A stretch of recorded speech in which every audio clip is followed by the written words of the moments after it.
Thickening or lump anywhere in the body. Okay. చాలా మందికి పుట్టుకతోనే చిన్న చిన్న గడ్డల బాడీలు చాలా ఉంటూ ఉంటాయి. లైపోమస్ అంటాము, లేకపోతే న్యూరోఫైబ్రోమస్ అంటాం. వాటి కోసం కంగారు పడక్కర్లేదు. ఇటీవల గడ్డ ఏర్పడింది, నాకు నొప్పి లేదు కానీ ఆ గడ్డ సైజు పెరుగుతూ ఉంది అంటే మాత్రం నిర్లక్ష్యం చేయకూడదు. ప్రత్యేకంగా మరి యంగ్ ఫీమేల్స్ నేను చెప్పాల్సింది ఏంటంటే, ఆడవాళ్ళలో 20 to 40 yearsలో ఉన్న వాళ్ళలో పాలగడ్డలు అంటాం, ఫైబ్రోడినమస్ అంటాం. సో 90% అవి బినైన్, మామూలు గడ్డలు, అవి క్యాన్సర్ గడ్డలు కాదు.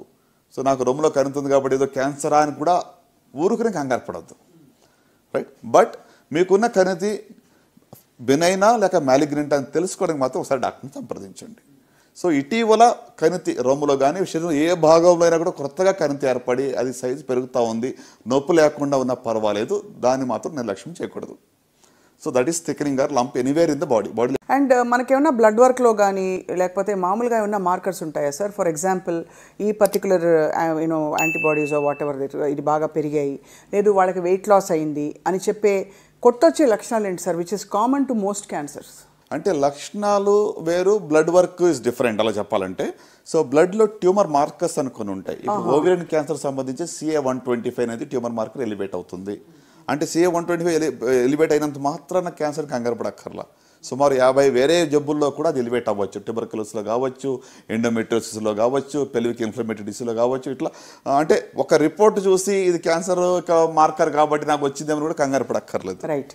అంటే మన ఎస్పెషల్లీ సాక్షి ప్రేక్షకులకి నేను I don't want give wrong information. Correct. ఎందుకంటే కొన్నిసార్లు క్యాన్సర్ ఎట్లా అంటే అనవసరమైనటువంటి ఫియర్ అనేది కూడా ఎక్కువగా ఉంది ఇప్పుడు. అవును. సో అంటే I don't want to be a proponent of that kind of fear. So very very true sir, right? So అట్లానే ఇప్పుడు సీరం CEA అని ఉంది, కార్సినో ఎంబ్రియోనిక్ యాంటిజెన్ అని చెప్పి, అది కోలాన్ క్యాన్సర్లో ఎలివేట్ అవుతుంది. PSA గురించి మనం మాట్లాడుకున్నాము.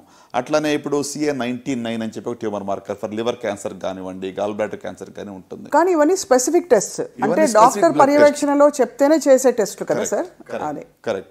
అందరికీ ఒక బ్లడ్ టెస్ట్ చేసి ఏ క్యాన్సర్లు ఉన్నాయని బ్లడ్ టెస్ట్ తెలుసుకుంటాము అనేది అయితే లేదు, ఇంతవరకు లేదు. మీరు లక్షణాల గురించి అడిగారు కాబట్టి, సో క్యాన్సర్ లక్షణాలు గురించి సింపుల్గా చెప్పాలంటే caution is a simple mnemonic. C అంటే changes in bowel and bladder habits, అంటే మలమూత్ర విసర్జనలో ఇటీవల మార్పులు వచ్చాయి. నేను చెప్పే సిమ్టమ్స్ ఏవి కూడా 3-4 వారాల కన్నా ఎక్కువ ఉంటేనే కంగారు పడాలి.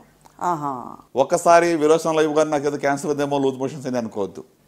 సో మలమూత్ర విసర్జన మార్పులు అంటే ఎక్సెసివ్ కాన్స్టిపేషన్, మోషన్ అవ్వటం లేదు, లేక మోషన్లో బ్లడ్ పడుతుంది, మోషన్లో చీమ్ పడుతుంది, లేకుంటే నాకు తినబుద్ధి కావటం లేదు. So blood in the stool కానివ్వండి, బ్లడ్ ఇన్ ద యూరిన్లో కూడా బ్లడ్ పడినట్లయితే స్టోన్ వల్ల కూడా పడవచ్చు, బ్లాడర్ ఇన్ఫెక్షన్లో కూడా పడవచ్చు, ట్యూమర్లో కూడా బ్లడ్ పడవచ్చు. కరెక్ట్. సో కనుక anything which is there for 3 to 4 weeks మలమూత్ర విసర్జనలో ఇటీవల మార్పులు వచ్చాయి అంటే అది ఒక లక్షణంగా భావించాం.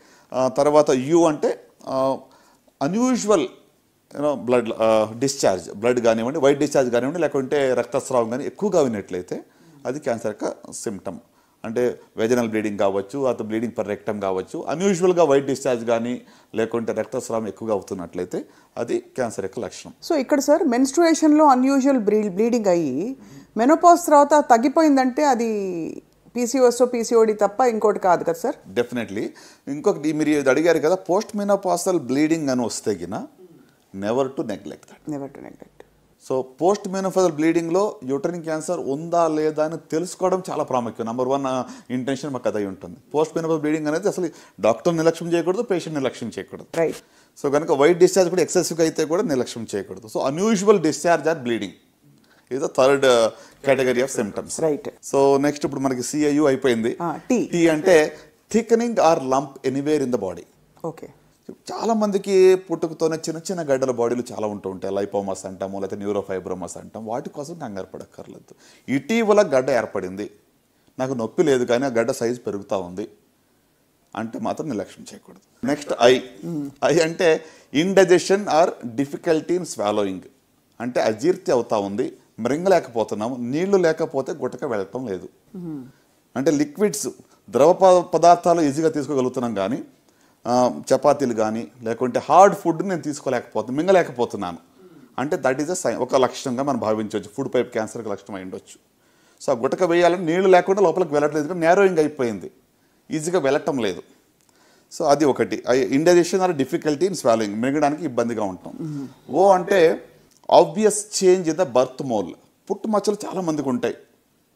ఇటీవల ఆ యొక్క పుట్టుమచ్చలో మార్పు వచ్చింది, సైజ్ పెరుగుతూ ఉంది, ఇచ్చింగ్ అవుతూ ఉంది, బాగా దురద వస్తుంది, లేక బ్లీడింగ్ అవుతుంది అంటే మాత్రం వెంటనే డాక్టర్ సంప్రదించాలి. పుట్టుమచ్చలో మార్పులు ఇటీవల వస్తాయి, రైట్. ఇంకా లాస్ట్కి వచ్చేటప్పటికి ఎన్ అంటే నాగింగ్ కాఫ్, అంటే ఒక రకంగా చెప్పాలంటే మానని దగ్గు.